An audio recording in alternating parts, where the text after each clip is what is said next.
Zoom, zoom, zoom, we're going to the moon.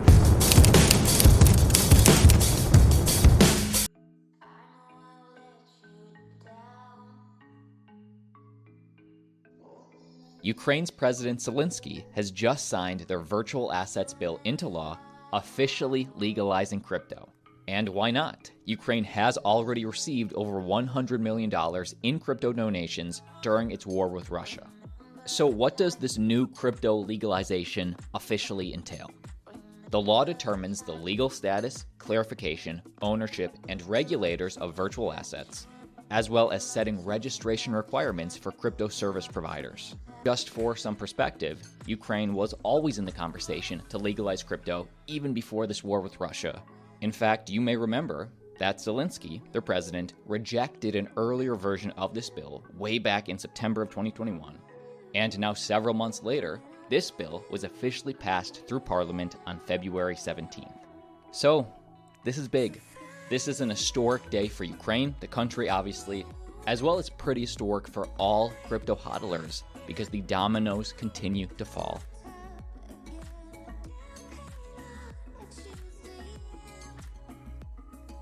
HSBC to become the first global financial service provider to enter the sandbox. Partnerships will see the HSBC take sports engagement to the next level in the gaming metaverse. Now, they have acquired some land in the metaverse because they say they want a partnership with this and entertain some of their sports and finance clients.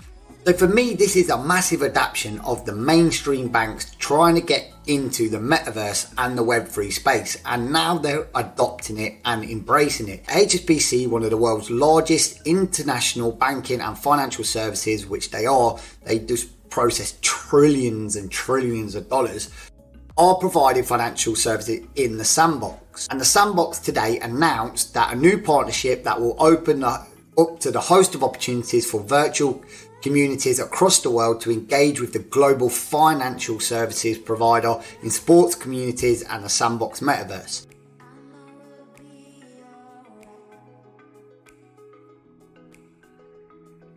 We are one step closer to Ethereum's merge to Ethereum 2.0. The ETH testnet, Kiln, has successfully transitioned from proof of work to proof of stake, and it's up and running. FTX Access recently tweeted, "The bull case for ETH into the merge explained. Yearly inflation will go down from 4.3% to 0.43%, equivalent of 3 halvings at once, also called the triple halving. The market has responded to the rollout of this testnet since gas prices have dropped significantly. The price of ETH has gone up around 9% in the past 2 days. Most importantly, whales are accumulating. Anytime whales are accumulating in droves, it's a bullish sign for the optimistic future of Ethereum."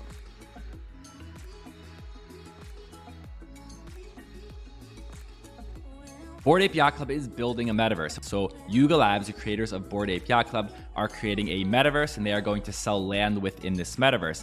And Yuga Labs made a cool $127 million in net revenue last year, a figure it projects will reach $455 million in 2022, chiefly through proceeds from the virtual land sales. As we know, Yuga Labs has been working with Animoca for several months developing a game because it does look like Bored Ape and Yuga Labs is trying to expand their ecosystem so that anyone can participate. Ape Token is something you definitely want to pay attention to.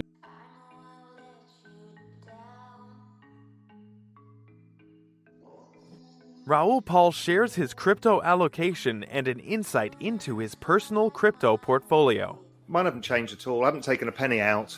The riskier end of the curve, I had thematic strategies. So I had DeFi, I had some Metaverse, I had some layer 2, some layer 1s, but mainly, it's 80 odd % ETH. Really what I've been doing is looking to allocate more over time slowly, because this is not a market I try and time because I'm not really interested in that. I'm not a shorter term guy. So I'm looking where to allocate and how to allocate. I'm still struggling to find a better bet than ETH as a risk-adjusted reward over, give it a 12-month time horizon. The changes to ETH coming, that's all coming by the summer. I think also we're going to get the Bitcoin ETF the spot one out. From what I'm hearing through back channels, that there's at least 2, maybe 3 that are going to get approved, and that's April. So, you know, at the margin, these are positive news flows.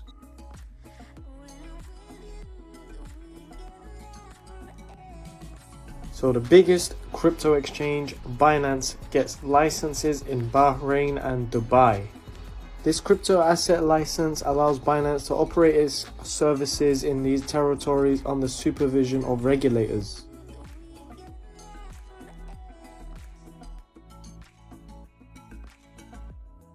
South Korea is the latest country to go ahead and elect a brand new president who's coming in, and he has 2 promises. He's going to go ahead and deregulate Bitcoin and cryptocurrencies. He's also going to create favorable tax treatment. This is going to become the standard model for every single politician that wants to be elected globally.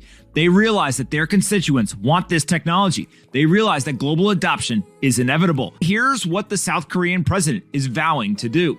He's stating that he's going to attract and develop crypto unicorns within his country. He's pledging to raise the proposed threshold for capital gains taxes to kick in only once you get above the equivalent of $42,450 US. And then lastly, he's also proposing to go ahead and say that he's taking legal measures to confiscate crypto profits gained through illegitimate means and return them to the victims. Now, this is incredible to see from a president at the international level.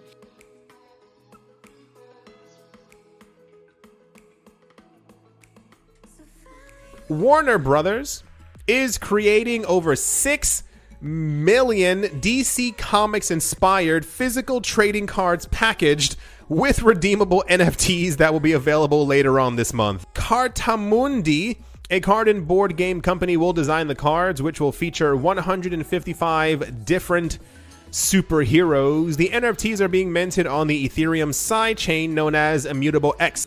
Warner Brothers also plans to issue a few limited edition cards using imagery and characters from DC's latest film, The Batman. They said trading cards have been a favorite of fans for decades. Combining that enthusiasm with collecting with a custom NFT is just brilliant.